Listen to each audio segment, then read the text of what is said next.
Halo Sobat Sehat Melati, kembali lagi ke program Melati Health Talks, episode yang ke-11, dan hari ini adalah podcast yang kelima.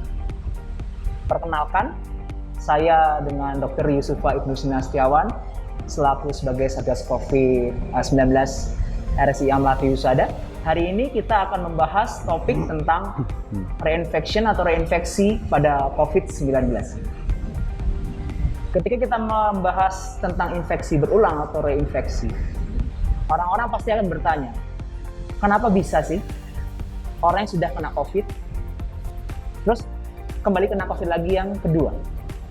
Hal itu banyak muncul pertanyaan yang akhirnya menimbulkan keresahan yang tersendiri bagi terutama penyintas COVID yang telah sembuh.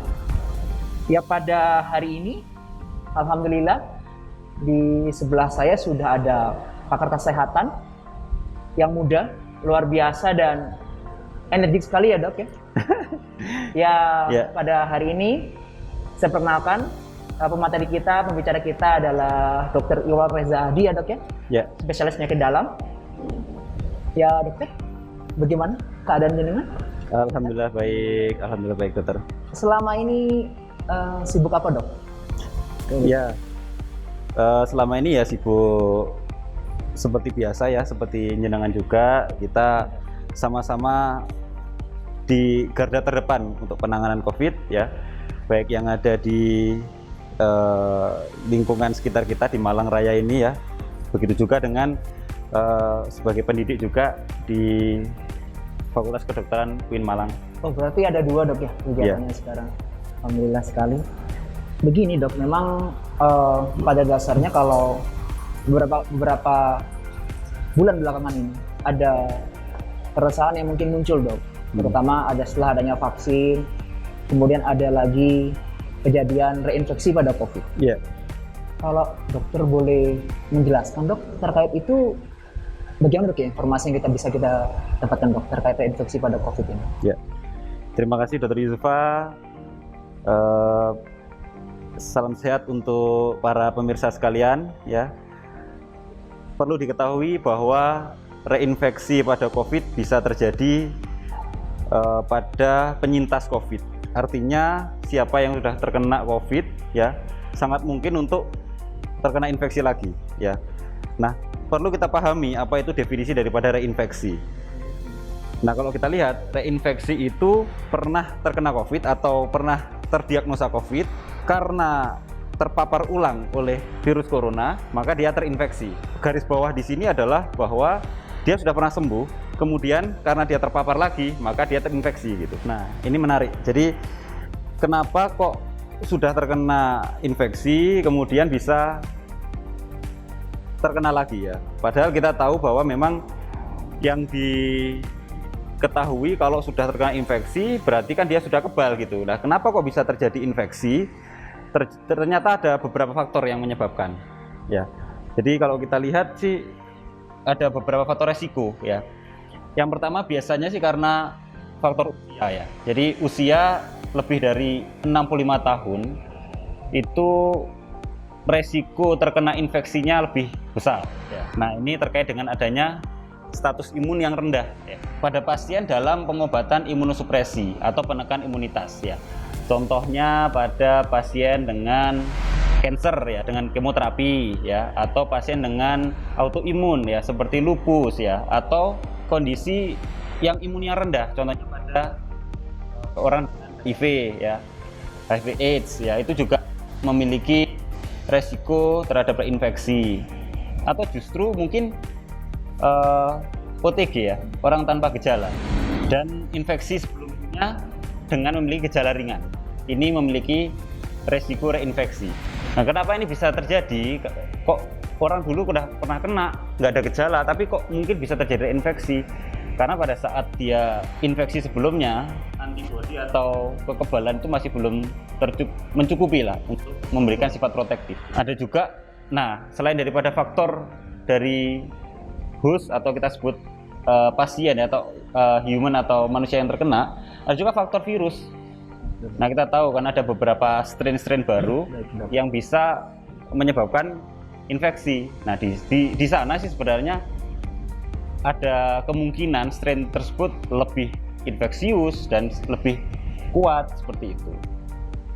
Dan yang paling penting sebenarnya adalah yang terakhir, yaitu faktor perilaku, dokter. Jadi Baik, Dok. Baik. tidak melakukan 5M ya, karena kita tahu mungkin persepsi di masyarakat atau para pemirsa sekalian bahwa oh, saya sudah pernah terkena nih, saya kebal nih. Ya, hal itu harus dipikirkan ulang bahwa kekebalan ini ada waktunya. Tadi kalau Dokter Yusufa menanyakan sebenarnya berapa lama kalau misalkan udah pernah terkena ini, kemudian dia kebal terhadap infeksi COVID ya. Sampai saat ini beberapa penelitian menyebutkan rata antara 2 bulan sampai 3 bulan ya. Itu yang bisa menyebabkan proteksi ya, atau istilahnya itu melindungi. Nah, setelah itu mungkin bisa terjadi reinfeksi kalau memiliki faktor-faktor risiko tersebut. Baik, Dok. Menarik. Tetapi seumpama begini, Dok. Ketika ada reinfeksi dan ada antibodi yang Jenengan katakan tadi, terkait usia 65 tahun itu, terkait antibodinya bagaimana, Dok? Apakah sama responnya terhadap mungkin usia muda atau misalnya paruh baya? Ada faktor risiko kan reinfeksi, Dok, usia tua. Itu bagaimana, Dok? Iya, ya justru itu. Karena memang pada usia tua, usia di atas 65 tahun, maka kemungkinan respon imunnya tidak sebagus pada usia muda. Nah, jadi resiko terjadinya reinfeksi ya lebih besar dibandingkan usia muda. Pada kondisi tertentu memang pada usia 65 tahun pembentukan antibodi oleh karena infeksi yang pertama itu mungkin kurang protektif ya. Jadi menyebabkan resiko terkenanya infeksi berulang atau reinfeksi ini lebih besar. Terus ini, dokter, yang saya lihat faktor perilaku, Dok ya. Faktor perilaku ini kan ada 5M. Sempat ada, kalau tidak salah yang kita cuplik dari CDC, Dok. Orang yang sudah vaksin itu bisa tanpa harus bermasker berkumpul, padahal ada reinfeksi. Apakah memang diperbolehkan, Dok, kita tidak menggunakan masker ketika berkumpul? Ya. Dan kemudian apakah risiko reinfeksi masih mungkin terjadi pada kasus mungkin dia sudah vaksin, Dok? Ini yang sering ditanyakan oleh orang-orang. Itu bagaimana, Dok, kalau kasus seperti itu? Ya, sampai saat ini dari literatur baik dari luar negeri maupun dari pemerintah menyatakan bahwa vaksin sekali lagi tidak bisa memproteksi terhadap kemungkinan terjadinya infeksi. Tetapi vaksin dapat melindungi bagi reseptor vaksin, mencegah terjadinya gejala-gejala yang berat. Nah, artinya apa? Artinya walaupun sudah diberikan vaksin, harus tetap menjalankan 5M ya, karena tidak bisa sudah vaksin ya, kemudian dia kebal 100%. Nah, yang dimaksud kebal di sini adalah yang harus dipahami masyarakat, dia tidak 100% terlepas daripada kemungkinan terjadi infeksi. Tetapi kalau sudah divaksin, bila mana dia terjadi infeksi, kemungkinan gejalanya nggak akan berat seperti itu. Terima kasih, Dok. Kemudian ini, Dok, ini lagi yang menarik sebelumnya juga. Infeksi sebelumnya gejala ringan. Kira-kira, Dok, apakah mungkin ketika seseorang yang reinfeksi atau infeksi kembali, gejalanya lebih berat daripada infeksi sebelumnya? Ya, pertanyaan yang menarik ya. Jadi, apakah gejala reinfeksi ini gejalanya lebih berat ya? Kalau kita lihat dari beberapa data yang ada, memang sebagian besar itu gejalanya dia ringan ya. Kalau kita lihat gejala reinfeksi itu seperti apa ya? Dia muncul gejala akut baru. Yang kemarin mungkin ya, awalnya dia cuman batuk pilek ya, kemudian dia pada saat reinfeksi bisa juga demam ya gitu. Kemudian dia muncul lagi batuknya, sesak ya. Kemudian nyeri sendi, otot ya, atau kemungkinan diare dan lain-lain ya, atau gejala-gejala yang non spesifik lainnya. Cuman secara umum kalau dikatakan dia lebih berat itu jarang ya kejadiannya. Biasanya ratanya dia lebih ringan. Nah, memang pada gejala reinfeksi ini harus dipahami dan dibedakan juga dengan gejala long COVID ya, long haulers ya. Long COVID, Dok. Ya. Berarti long COVID itu apakah orang tersebut sudah sembuh lalu ada gejala sisa, atau apakah COVID yang terjadi dalam jangka waktu yang lama, Dok? Itu bagaimana, Dok, long COVID itu? Ya.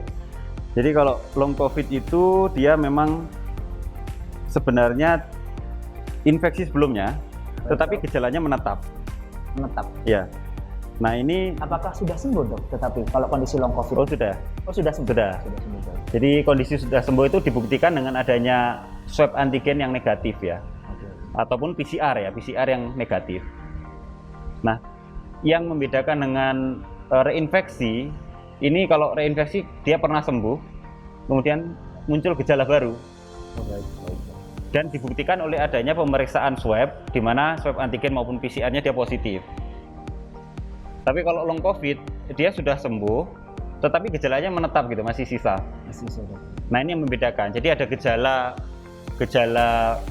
yang belum hilang, walaupun sudah dinyatakan PCR-nya negatif. Nah, kenapa ini bisa terjadi pada pasien COVID? Biasanya sih terjadi pada pasien yang awalnya gejalanya dengan COVID berat ya. Oh, berat. Ibaratnya kalau bahasa sederhananya kayak gini, ibaratnya kalau kita kebakaran hutan itu, Baik, Dok. kalau kita kebakaran hutan semakin luas kebakarannya, maka kemungkinan dia akan tumbuh lagi atau resolve-nya akan butuh waktu yang lama. Oke. Nah gitu juga dengan COVID ya, kalau misalkan dia terkena infeksi dengan waktu pertama terdiagnosa dengan COVID berat, maka kemudian dia kembali ke kondisi seperti semula itu masih butuh waktu ya. Seperti halnya hutan menunggu dia kembali hijau gitu. Nah, tapi Kalau ini, Dok, terkait long COVID, Dok, tadi cukup menarik dalam artian gejala sisa yang masih ada meskipun pasien sudah sembuh. Apakah itu sifatnya permanen atau bisa hilang, Dok? Dalam artian mungkin seiring jalannya waktu, atau mungkin tidak bisa hilang pada kondisi-kondisi tertentu? Itu bagaimana, Dok? Kira-kira, Dok? iya. Kalau sejauh ini sih sebenarnya long COVID itu kan masih on progress ya,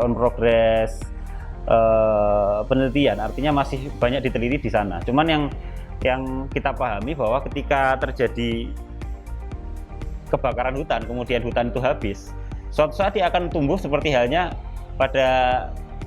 seperti semula ya, tapi memang butuh waktu. Artinya fenomena long COVID ini bisa kembali seperti semula. Nah, Berarti bisa kembali seperti semula? Betul. Nah, penekanannya memang pada long COVID ini dia yang harus dipahami itu dia tidak menularkan ya. Jadi dia itu berbeda dengan reinfeksi ya. Kalau long COVID dia nggak menularkan. Sedangkan kalau reinfeksi itu yang dia menularkan karena dia ada kontak kemudian masih infeksius gitu. Baik, Dok. Berarti begini, Dok, terkait kenyataan sudah sembuh pasien itu. Seumpama pada kasus swab PCR-nya negatif, Dok. Kemudian ternyata dia sudah sembuh misalnya. Apakah masih mungkin, Dok, menularkan kalau kondisi PCR-nya dia negatif? Tapi kemudian ada gejala sisa seperti long COVID. Seperti itu bisa menular atau tidak, Dok? Kira-kira? Nggak bisa menularkan. Dia nggak bisa menularkan. Nah, banyak faktor ya yang daripada long COVID ini ya. Long COVID itu faktornya juga psikologis juga menjadi faktor juga. Jadi perasaan kok gejala saya masih ada, atau rasa-rasa kok batuk saya belum hilang, itu sebenarnya malah memicu keluhan itu akan tidak selesai-selesai. Itulah kenapa pada pasien yang sudah sembuh, dinyatakan sembuh, support dari keluarga, kemudian dari sekitar itu diperlukan ya. Karena kita tahu bahwa sejauh ini memang pada pasien COVID itu masih muncul stigma di masyarakat. Loh, kok masih ada gejala, batuk sedikit kemudian dikiranya Baik, Dok, baik. masih positif, ini dijauhi Itu ya sangat seperti sering terjadi, bahkan bukan hanya long COVID, Dok, tetapi kadang dengan batuk saya juga menjauh, Dok. Iya betul. Kadang kita gitu Sudah yang nengok semua sudah itu. semua noleh gitu ya. Gitu, Dok. Iya. Berarti memang terkait ini dokter yang paling sering juga yang menjadi keresahan itu kan begini dok. Orang-orang kan pada ini berbicara city value, misal city value atau misalnya PCR masih positif, Iya.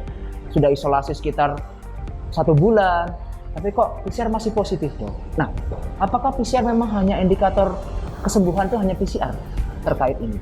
Ini Ya. kan keresahan juga di masyarakat. Itu bagaimana dok kira-kira? Ya. Jadi ini terkait dengan PCR ya. Jadi sebenarnya untuk memastikan pasien itu bebas daripada COVID, kan memang yang paling ideal adalah masih ada atau tidak antigen di sana, masih ada tidak virus yang ada di sana. Kalau kita sejauh ini memang yang untuk dilakukan memastikan itu monitor ya memang harus dilakukan PCR. Namun ya kalau kita bicara dari panduan nasional terhadap infeksi COVID ini ya, dia isolasi lebih daripada 10 hari, kemudian itu sudah dinyatakan dia sembuh, bebas gejala lebih daripada 2 hari tanpa demam, kemudian 10 hari isolasi mandiri sudah dikatakan dia sembuh ya. Nah, tetapi memang untuk memastikan ya dilakukan PCR. Terkait ini dok, stigma dok, stigma negatif masyarakat itu terkait COVID-19, penyintas COVID yang sudah sembuh itu masih bisa menularkan, itu berarti salah dok ya kira-kira? Ya salah, keliru. Salah, ya, berarti memang sebenarnya sudah cukup aman. Iya, cukup aman. Nah, tapi ya ini kan berbicara dengan tataran sosial ya, artinya kalau kita bicara secara publik aman, mungkin masyarakat akan menyepelekan 5M itu tadi. Artinya gini, artinya secara fisik dia dikatakan dia sembuh, bukan berarti dia bebas 100%. Nah, artinya saat ini karena kita masih dalam masa pandemi, virus COVID belum selesai, maka kemungkinan terjadinya penularan itu masih besar, walaupun mungkin bukan melalui penyintas ya, tetapi melalui kontak, kemudian lingkungan ya yang mungkin bisa menjadi penyebab terjadinya infeksi. Ya, itulah yang memang menjadi keresahan dok di masyarakat, tetapi memang dari sisi stigma negatif memang harus kita edukasi lagi masyarakat dok ya, terkait memang seringkali kan masih beredar dok di situ. Iya dokter, terkait long COVID mungkin ada tambahan kembali dari panjenengan? Iya. Yang penting? Ya, yang paling penting adalah bahwa vaksin yang ada yang kita dapatkan ya, kemudian yang dicanangkan oleh pemerintah juga, itu bukanlah 100% cure ya, artinya bukan jadi bukan jadi patokan dok ya, patokan, betul, bukan jadi patokan, bukan juga menjadi alasan ya bahwa kalau saya sudah vaksin berarti saya sudah kebal gitu ya. Artinya reinfeksi ini masih bisa mengenai siapa saja. Kasus yang terbaru itu Maya Estianty itu ya, Maya Estianty itu juga reinfeksi dia. Kalau baca berita, Maya itu kena infeksi COVID 2 kali, tapi yang gejala yang kedua dia lebih ringan. Yang kedua lebih ringan dok ya? Ya, gejalanya dia lebih ringan, makanya dia kontak. Terus bisa jadi juga reinfeksi ini secara ditemukan secara nggak sengaja. Misalkan nih, kalau kita kena tracing ya, misalkan kalau kita kontak dengan orang yang barusan terdiagnosa positif, kemudian kita tracing, padahal kita sudah pernah kena, ternyata kita positif, bisa jadi kita reinfeksi walaupun mungkin tanpa gejala. Berarti memang risiko itu masih ada dok. Betul. Jadi kebanyakan memang seringkali pada reinfeksi kejadian yang kedua lebih ringan. Betul. Baik dok. Menarik sekali dok penjelasannya, dan memang alhamdulillah cukup jelas penjelasannya Dokter Iwal pada hari ini. Ya. Iya dok. Dan kemudian sobat Melati semua, pada hari ini semua penjelasan dari Dokter Iwal sudah sangat jelas dan sangat informatif. Dan ya mungkin sekian ya dari Health Talks pada hari ini dokter. Dan kami berpesan ketika Sobat Melati semua ada topik yang ingin dibicarakan, jenengan Anda semua dapat menulis di kolom komentar atau DM langsung di IG, Instagram @melatihealthcare, dan ataupun ketika ada konsultasi online bisa menghubungi via WhatsApp online di Melati Healthcare WhatsApp ya. Sekian podcast pada hari ini. Sekali lagi Dok, terima kasih banyak Dok sudah waktunya Dok. Sama-sama. Kita harapkan seluruh masyarakat selalu patuh Dok ya terhadap penggunaan masker, kemudian cuci tangan yang baik, menjaga jarak dan menghindari keramaian dokter. Ya, dan juga vaksin. Baik, dan juga vaksin. Ya. Menurut saya dokter, permisi dokter, jadwal prakteknya di Melati hari apa dokter? Ya, terima kasih Dokter Yusufa. Bagi masyarakat atau pasien yang ingin berkonsultasi dengan saya, bisa di Klinik Bunga Melati Welirang. Ya, saya berpraktek setiap hari Senin sampai Jumat. Ya, hari Senin sampai Kamis jam 2 sampai jam 4 sore. Sedangkan untuk hari Jumat saya prakteknya siang jam 11 sampai jam 1 siang. Kalau Sabtu Dok? Kalau Sabtu free. Oh, free. Waktu untuk keluarga dokter. Hari Minggu juga free Dok ya? Free. Oh, baik. Baik, terima kasih Dokter Iwal atas informasinya. Jadi jangan lupa teman-teman, jika ada ingin konsultasi bisa langsung ke beliau sesuai jadwal yang sudah diberitakan kepada teman-teman semua. Sekali lagi terima kasih. Salam sehat, Sobat Melati semua. Klinik Bunga Melati, pendamping kesehatan terbaik keluarga Anda. Sampai jumpa. Terima kasih. Assalamualaikum warahmatullahi wabarakatuh. Waalaikumsalam warahmatullahi wabarakatuh. Segenap keluarga besar Melati Healthcare Group mengucapkan Selamat Hari Raya Idul Fitri 1442 Hijriah. Minal aidin wal faizin. Mohon maaf lahir dan batin.